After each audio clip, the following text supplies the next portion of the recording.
people.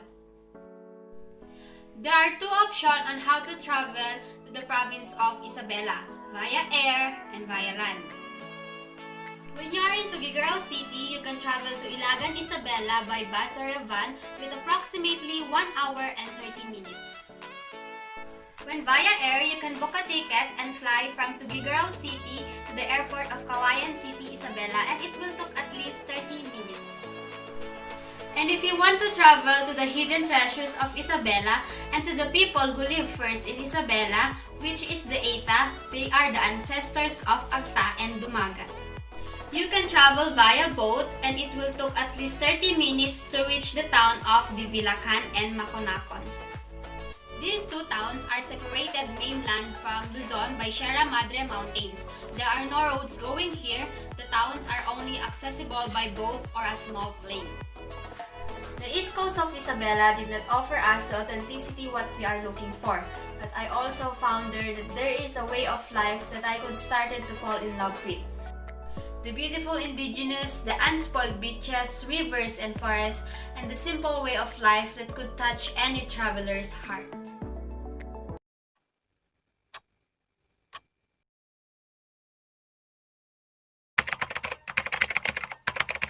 The AGTA and DUMAGAT are a subgroup of AGTA people who are more commonly called Negritos here in the Philippines. This is because of their very dark skin and kinky hair. The AGTA people mostly live in the mountains or forests while DUMAGAT live close to the shore, although they frequently migrate to either location as they are still semi-nomadic people. The AGTA and DUMAGAT live very simple. They work in their own just to provide for their daily needs. The men spend most of their days either fishing, hunting, or tending to agricultural crops. Fishing for eels, shrimps, and small river fish is also a very common practice among the AGTA men. While DUMAGATs living close to the ocean fish use spear guns or a single wood spear, and sometimes DUMAGAT will venture into the forest to hunt as well.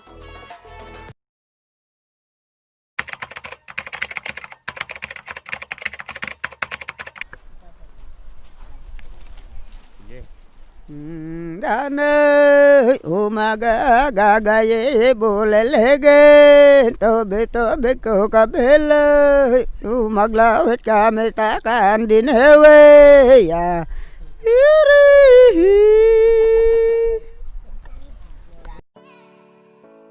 The various attractions of the town.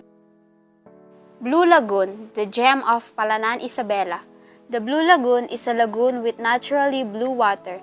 The scientists and divers haven't found this underground passageway yet. Also, no one knows the depth of the lagoon. The Kotkotan Beach. This is a white sand beach. This beach came from the word Paranan, which means paglubog ng mga paa sa buhangin.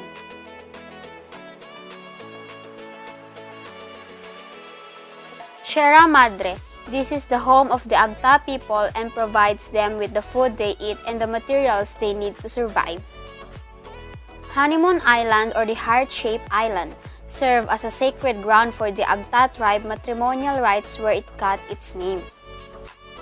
Do's and don't. Leave nothing but footprints. Respect the traditions and culture of local people and do be a trash hero. Do not throw your waste anywhere. Do not disturb the protected species, and do not insult the community or its people. Although somewhat shy, the AGTA and DUMAGATs are some of the friendliest and gracious people. They welcome us and other travelers in their communities and shared what little they had with us. We laughed together, played together, ate together, and even teach us on how to hunt and plant agricultural crops. The communities we met seemed happy with what they had, which why most people's standards is not much. The AGTA and DUMAGAT are very simple and they are relatively content with the life that they live. They said that as long as they are able to catch fish and hunt for food, the AGTA and DUMAGAT seem contented. It's nice to see a group of people that want to continue their way of life despite of the growing pressure from the outside. As a Polinian, we must always apply our 5 core values or the 5 C's, namely Christ-centeredness, community, tourism, and charity. Indigenous people often face difficulties in accessing social protection, usually as a result of discrimination, economic, and social disadvantages. We must protect them because they are the ancestors of the people who lived first in Isabela. Protecting the land and the resource rights of indigenous people will not only provide security for historically exploited groups, but also to help the global fights against climate change and biodiversity loss. To promote and preserve the historical culture of indigenous people is to use the hashtag #ILoveNativeBeauty. This hashtag promotes the indigenous people that takes pride in their existence as they contribute to the historical traces of humanity.